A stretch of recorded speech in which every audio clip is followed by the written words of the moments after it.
C'est une actualité qui a fait la une à la fois des médias français et des médias helvétiques, avec des aéroports français bloqués à cause d'alertes à la bombe, des cyberattaques made in Switzerland. On en parle avec Stéphane Corr, notre expert du numérique. Stéphane, je vous pose tout de suite la question. La Suisse est un terreau de cybercriminels, de pirates informatiques ? Pas vraiment.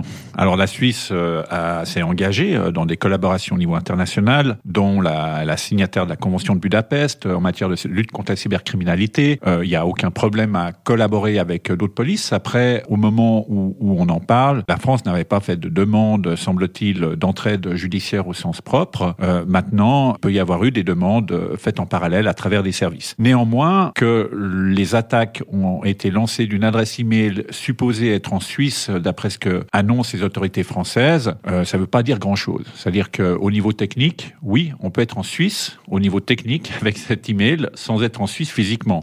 Oui, c'est l'utilisation de VPN ou d'autres logiciels. Voilà, comme... on peut simplement, ces adresses IP, ces identifiants qui déterminent la position supposée où l'on se trouve, ne correspondent pas à la réalité forcément géographique d'une personne physique. Donc il faut dissocier la technologie de la personne. Donc une personne physique peut être dans un autre pays, utiliser un ordinateur par exemple en Suisse, lancer ses emails depuis cet ordinateur qu'elle aura par exemple piraté, ou utiliser un VPN par exemple. Donc c'est ce qui nous permet d'avoir un tunnel sécurisé, de passer par un pays choisi pour faire un certain nombre de choses. Donc les traces qu'on va laisser seront celles du pays qu'on a choisi par lequel passer. Donc maintenant, c'est difficile d'essayer d'identifier qui peut être derrière ce genre de démarche. Parce qu'il suffit aujourd'hui d'avoir un petit peu de connaissances pour pouvoir le faire. Donc on est dans une forme de rapport asymétrique, du faible au fort, où, entre guillemets, le faible va, sans avoir trop de moyens, pouvoir déstabiliser le fort. Et dans ce cas-là, c'est plus de 70 attaques ou 70 alertes. Mais ces 70 alertes à la bombe ont déstabilisé bon nombre d'infrastructures en France, déstabilisé le gouvernement, le système politique et ont coûté très cher au niveau économique. Donc tous ces éléments-là aujourd'hui peuvent aussi faire partie de ce qu'on appelle des attaques par faux drapeau, c'est-à-dire que justement, on va noyer les traces en passant par un pays ou par un autre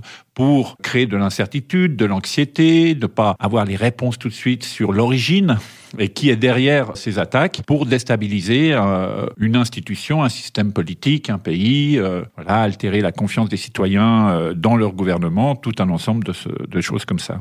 Ce sont ces problématiques que soulève ce fait divers, cette actu ? Oui, entre autres, parce que derrière, il peut y avoir une connexion avec un mouvement extrémiste, terroriste. Ça peut être simplement quelqu'un qui a fait ça depuis chez lui, éventuellement, sans avoir une conscience des conséquences. Mais bon, c'est peu vraisemblable, étant donné que le nombre d'attaques, l'écho qu'il y a eu dans la presse doit quand même peut-être éveiller un peu les consciences de ceux qui pourraient faire ce genre de choses. Et il se peut aussi que ce soit une personne en Suisse qui agisse depuis la Suisse et qui fasse ce genre de choses-là, tout en utilisant aussi un système de VPN. Mais le VPN n'est pas une garantie d'anonymat non plus. Du moment qu'on arrive à identifier le type d'outil qui est utilisé, on peut le surveiller et obtenir les informations de manière tout à fait transparente. Donc au final, on aura l'autrice de ces attaques ? Éventuellement, c'est difficile de se prononcer à l'heure actuelle. Ça dépendra d'un certain nombre de facteurs et de, quelque part, l'éducation numérique de la personne qui est derrière ces attaques informationnelles. Donc il faut s'y habituer et ne pas psychoser ? Alors, il faut plutôt prévenir et anticiper, mais la psychose n'est pas non plus